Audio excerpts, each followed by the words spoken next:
నేను రాసినటువంటి కవిత్వం శీర్షిక అమ్మ. నా జీవిత గీతం మొదలైనది నీ ఒడిలోనే, నా జీవన జ్ఞానం వెలిగింది నీ అదరపు తీపి మాటల్లోనే. నా జీవితంలో కష్టాల గాలి వీచిన నీ ప్రేమ గోడ నీడలా నిలిచింది. అమ్మా, నీ హృదయం ఎప్పటికీ నా ఆకాశమే. నువ్వు చెమటోడ్చి చేసిన అన్నమే నా ఆరోగ్యానికి మహాభాగ్యం. ఆనంద బాష్పాలతో నిండిన నీ కన్నీళ్ళే నాకు ఆశీర్వాదాలు. అమ్మా, నీ నవ్వే నా శక్తి, నీ మాటే నా ధైర్యం. నా జీవితానికి మొదటి శబ్దం నీ ముద్దు మాట, నా జీవన గమనానికి మొదటి అడుగే నీ కంటి వెలుగు. అమ్మా, నీ ఒడిలోనే నేర్చుకున్నాను ప్రేమంటే త్యాగమని, కరుణంటే దైవమని.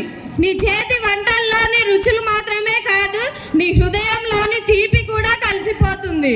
అమ్మా, నీ చెమటతో వండిన అన్నం నా కష్టాలను తుడిచే ఔషధమైంది. ధన్యవాదములు.